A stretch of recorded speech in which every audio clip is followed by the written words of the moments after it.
오늘 본문은 히브리서 12장 14절입니다. 히브리서 12장 14절입니다. 제가 가지고 있는 신약성경 367쪽입니다. 제가 가지고 있는 신약성경 367쪽에 있습니다. 말씀의 제목은 화평을 만드는 자입니다. 오늘 말씀은 성결에 관한 두 번째 설교로 준비했는데요. 다 찾으신 줄 알고 하나님의 말씀을 봉독하겠습니다. 모든 사람과 더불어 화평함과 거룩함을 따르라. 이것이 없이는 아무도 주를 보지 못하리라. 다시 한번 고백하겠습니다. 모든 사람과 더불어 화평함과 거룩함을 따르라. 이것이 없이는 아무도 주를 보지 못하리라. 아멘. 지난주에 저자 사인회를 하신 이강천 목사님의 책을 인용해서 성도님들과 나누면서 말씀을 시작해 볼까 합니다. 읽는 양육서 신앙의 기초 5권 경건생활은 어떻게 하나 해서 프롤로그 부분을 살펴보려고 합니다. 저희 아이들이 이런 믿음의 대화를 하기를 기도하는 마음으로 준비해 보았습니다. 출연자는 저희 아이들의 이름을 인용해서 한번 각색해 보았는데요. 오빠 유성이와 동생 유솔이 그리고 목사님 3명인데요. 먼저 유솔이가 들뜬 마음으로 목사님께 말합니다. 목사님, 이번 여행을 1박 2일로 가자고 하셨는데요. 어디로 가실 거예요? 경남 합천에 있는 황매산으로 가려고. 마을에 있는 펜션을 예약했어. 우리 황매산으로 여행을 다녀와 볼까? 이번에는 유성이가 호기심 가득한 눈망울로 말합니다. 목사님, 그런데 이번에 나눌 영적 진리는 어떤 주제인가요? 하나님과 함께하는 삶은 어떻게 사는 것인지를 이야기해 보려고 해. 우리의 실제적인 영적 삶을 다루는 이야기겠네요. 기대가 큽니다, 목사님. 신앙생활은 하나님과 함께하는 삶을 말하는 거야. 신앙생활에서 가장 중요한 것은 어떻게 하면 하나님과 가까이 친하게 지내느냐 하는 거지. 우리 유성이와 유솔이는 어떻게 하면 하나님과 가까워질 수 있다고 생각해? 매일 기도하면 하나님과 가까워지고 친하게 지낼 수 있지 않을까요? 제 생각에는 매일 말씀을 듣고 묵상하는 것이 더 중요하다고 생각합니다. 우리 유성이와 유솔이는 기본적인 신앙생활의 길을 하나씩 잘 알고 있구나. 그럼 출발해 볼까? 유성아, 유솔아, 디모데전서 4장 5절에 이런 성경 말씀이 있어. 하나님의 말씀과 기도로 거룩하여 짐이라. 하나님의 말씀과 기도로 어떻게 된다고? 거룩해진다고요. 네, 거룩해진다고요. 거룩은 하나님께만 해당되는 말이야. 거룩해진다는 것은 하나님을 닮는다는 말이지. 말씀과 기도로 거룩하신 하나님처럼 되어간다는 말이야. 하나님과 함께 산다는 말인 거지. 그래서 우리가 거룩하신 하나님과 함께 말하고 함께 생각하는 거야.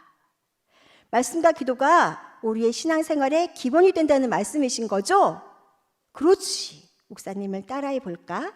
잘 들어봐. 오른손 엄지손가락은 말씀이고 왼손 엄지손가락은 기도야. 이제 나를 따라서 말해보는 거야. 말씀을 사모하고, 여러분 함께 해주실까요? 말씀을 사모하고 기도로 승리케 하시는 하나님,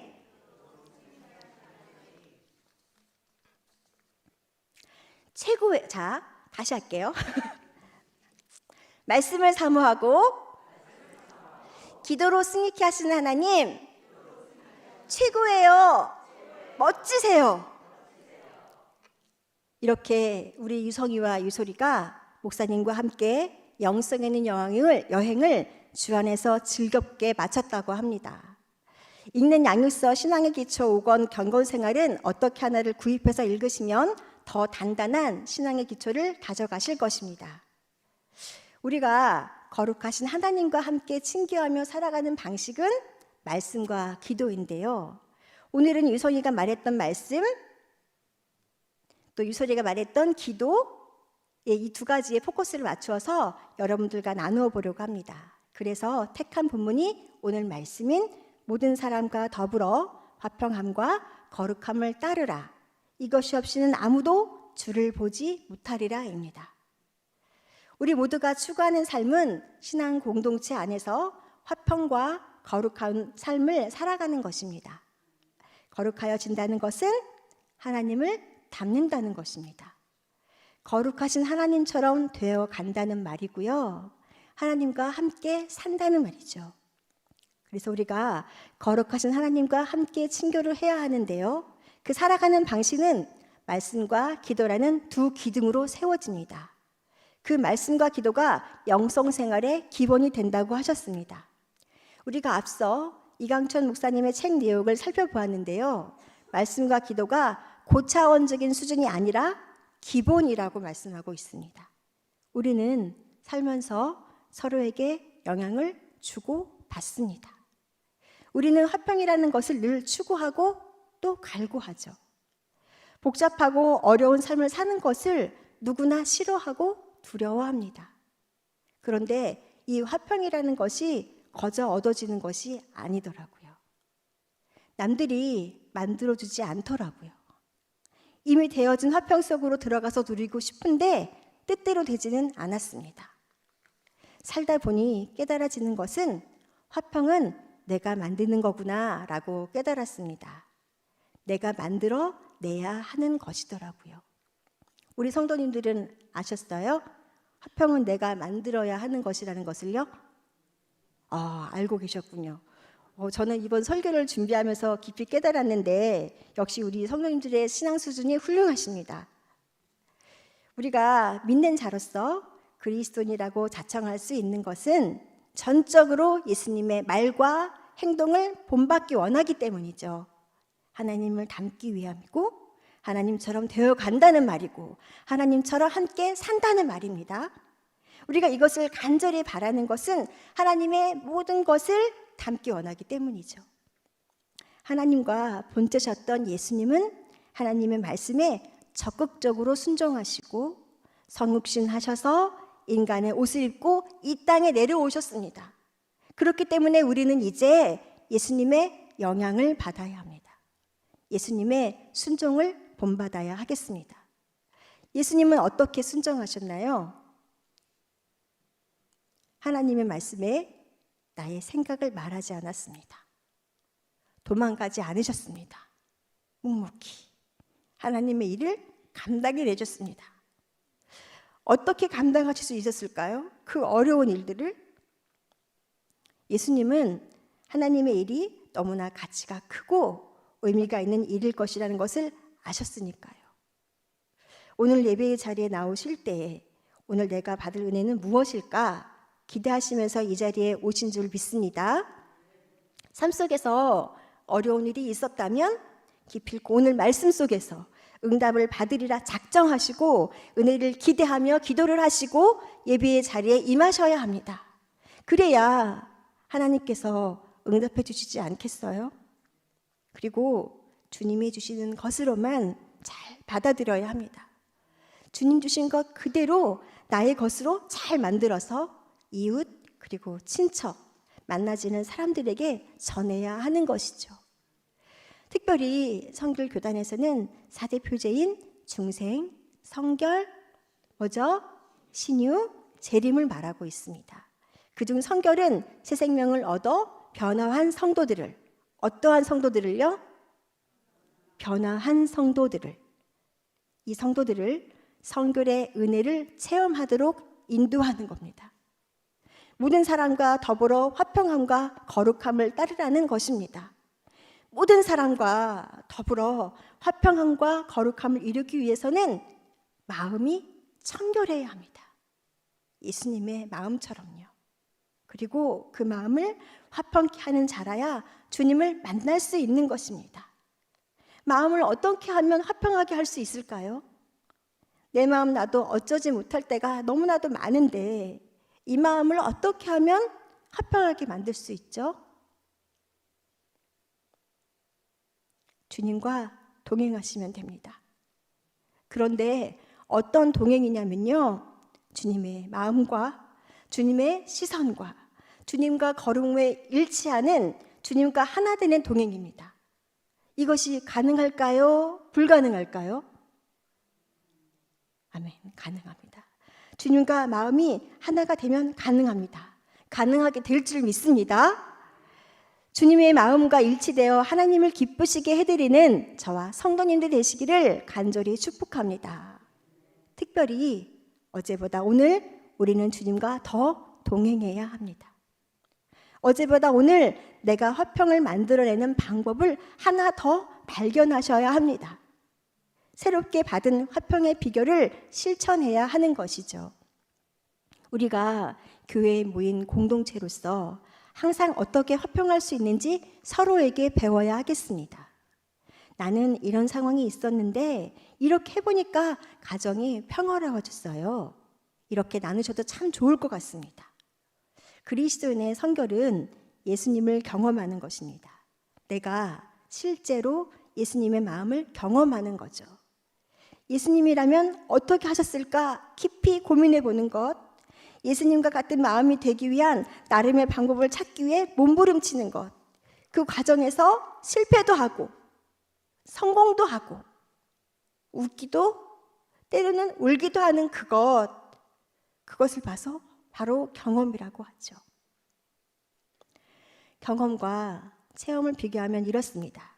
체험은 경험과는 다르게 지극히 주관적입니다. 왜냐하면 나만이 경험한 것이기 때문에 그렇습니다.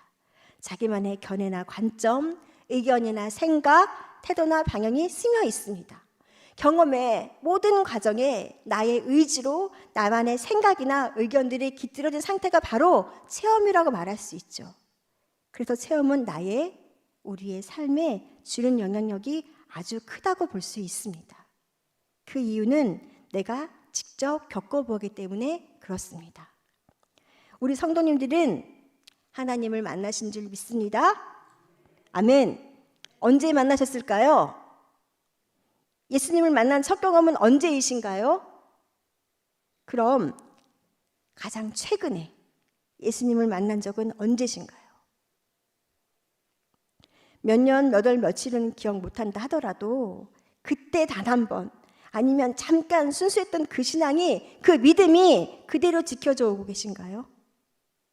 아니면 혹시 그때의 추억을 곱씹으며 그때의 열정이, 그때의 순수함이 지금도 계속 되어지는 것처럼 혹시 착각하고 사는 것이라면 어떻게 하죠? 주님은 매일 만나야 하고 매일 깨달아야 합니다. 그래야 회개가 되는 것입니다. 그래야 성결로 나아갈 수 있는 것이죠. 바쁘니까 주님 잠깐 저를 잊어주세요. 제가 정신이 들면 그때 찾아올 테니까 잠시만요. 그럴 수 있는 것인가요? 그럴 수 없다는 거죠.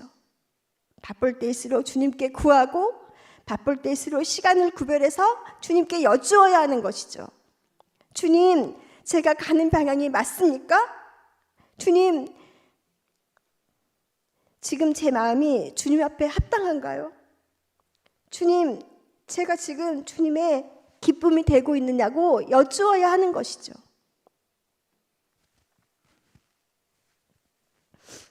삶이 때로는 커다란 고통으로 느껴질 때가 있습니다. 주님도 그러하셨습니다. 우리의 스승님이신 예수님께서는 십자가에서 그 고통을 직접 다 경험하셨습니다. 죽기까지 말입니다. 쾅쾅 십자가에 못 박히셨습니다. 콸콸콸 예수님의 피가 흘러내립니다. 그가 입으셨던 겉옷에 주님의 피가 빨갛게 물듭니다. 예수님은 십자가에서 그 모든 고통을 감당하셨습니다. 체험하셨습니다. 우리는 예수님의 제자입니다. 예수님과 함께 이러한 고통을 겪어내야 합니다. 체험의 신앙으로 우리의 믿음을 단련해야 하는 것입니다. 사실 예수님과 다르게 우리가 왜 이렇게 고통스럽냐면요, 모든 일에 내가 하려고 하기 때문입니다. 내가 감당하려고 하니까 고통스럽고 힘들고 어려운 겁니다. 설교자로 성도님들께 말씀을 드리기에 앞서 제 자신에게 말하는 것인데요. 이 자리에 서서 감히 선교를 운운할 만한 자격 없는 제가 선교를 논하는 것은 제가 선교하기 때문이 아닙니다. 다만 선교해져야 하는 것이 선교로 나아가는 삶이 얼마나 절박하게 필요한지 주님이 제게 말씀해 주시고 들려주시고 보여주시기 때문에 그 자격으로 제가 이 자리에 서 있습니다. 두렵고 떨립니다. 주님의 말씀을 전한다는 것이 매우 두렵고 떨립니다. 그러나 성숙한 믿음의 생활로 변화에 이르기 위해서는 주님께서 허락하신 이 두려움과 떨림을 마주해야 하기 때문에 감사함으로 임하고 있습니다. 제가 오랜 시간 말씀을 준비해 오신 사역자들 앞에 겸손해질 수밖에 없는 이유입니다. 이 엄청난 부담감과 책임을 주님 의지하며 건재하게 지켜오고 계셨기 때문이죠. 우리는 살면서 두렵고 떨리는 순간을 만날 때가 많습니다. 이 순간의 두려움과 떨리는 마음을 주님 앞에 내려놓을 때 나를 따뜻하게 이름 불러주며 안아주셨던 그 하나님을 우리는 모두 만날 수 있는 겁니다. 우리를 사랑하시되 죽기까지 사랑하신 예수님의 사랑이 우리 안에 있음을 기억하셔야 하는 것이죠. 그래서 우리는 계속적으로 선교의 삶을 이어가야 합니다. 첫 번째 선교를 결심했다면 실천하셔야 합니다. 첫 번째 선교를 위해 나아가야 하는 것이죠. 그리고 두 번째 선교를 다짐하셔야 합니다. 이어서 두 번째 선교도 실천하셔야 합니다. 이렇게 선교의 다짐과 행함 횟수를 늘려가는 삶이 우리의 삶이어야 합니다. 그것이 바로 선교로 나아가는 삶이죠. 예수님은 낮은 자로 오셨습니다. 모든 죄인을 섬기려고 성육신 하셔서 인간으로 사셨습니다. 인간으로 사신 예수님께도 우리가 겪는 삶의 고통과 아픔이 비껴가지는 않았습니다. 예수님도 주님의 말씀으로 살고 기도함으로 마음의 평안을 얻으며 사신 것이죠. 우리도 모든 사람을, 즉 어떤 사람도 사랑해야 하겠습니다. 예수님처럼 자신을 아낌없이 다 소모하면서까지 말입니다. 사람이 만일 회개만 하고 성결치 못하면 어떻게 된다고 하셨죠? 항상 그 마음 가운데 남아있는 죄로 인하여 평안을 누리기 어렵다라고 말씀하셨습니다. 주 안에서 진정한 평안을 누리기 어렵습니다.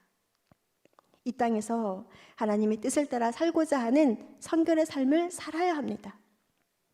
우리의 관심이 세상의 것에서부터 선결한 것으로 옮겨가야 함을 보여주고 있습니다. 우리는 하나님의 자녀이고 예수님의 제자입니다.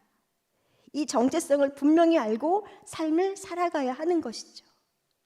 하나님의 자녀로서 나의 삶을 살아갈 때 내가 무엇을 해야 하는지 알 수 있습니다. 또한 무엇을 하지 말아야 할 것인지도 분별될 줄 믿습니다. 의지를 가지고 노력하고 성실하게 감내해야 할 것입니다. 이렇게 나의 하루하루가 쌓여 세상의 본이 되는 삶으로 나아가는 것이죠. 주님을 기대할 때에 비로소 우리는 주님을 기쁘시게 하는 삶을 사는 것입니다. 선결의 삶을 사는 것이죠. 세상 사람들이 교회에게 원하는 근본적인 시대의 요청은 무엇일까 생각해 보았습니다. 한국 교회가 세상에 물든 양심을 도려내어서 기존 성도들과 교회들이 새로운 마음으로 올바른 방향으로 나아가야 하는 것에 있습니다. 구원받은 것에 만족하며 안주할 것이 아닙니다. 날마다 말씀을 보는 것입니다. 날마다 무릎을 꿇어 기도하는 겁니다. 이렇게 주님을 향한 성장과 성숙을 이루며 나아갈 때에 우리의 삶은 변화가 되고 성결한 삶을 살아낼 수 있는 것이죠. 저항하지 않고 변명하지 않고 깨닫는 은혜에 힘입어야 하는 것입니다. 모든 것 다 아시는 주님 앞에 진실하고 솔직하게 나아오시면 되는 것입니다. 내가 왜 지금 이 세상에서 성결된 삶을 겸손하고 성실하게 살아가야 합니까? 여러분 한번 생각해 보는 시간 되시기 바랍니다. 내가 왜 지금 이 세상에서 성결된 삶을 겸손하고 성실하게 살아가야 할까요? 그것은 바로 하나님의 명령이기 때문입니다. 모든 사람과 그 어떤 사람과도 화평을 이루고 하나님의 거룩함을 따라가야 하기 때문입니다. 우리의 사명이기 때문입니다. 하나님의 축복과 하나님의 거룩한 명령들을 거부하고 가볍게 여기는 망령난 자로서의 행동에서 떠나야 합니다. 벗어나야 합니다. 우리는 육신의 즐거움에 빠지지 않고 성결함으로 나아가 하나님의 기쁨이 되어야만 합니다. 하나님의 말씀으로 살고 하나님께 기도하는 삶으로 최후 승리하는 저와 성도님들 되시기를 주님의 이름으로 간곡히 부탁하며 축복합니다.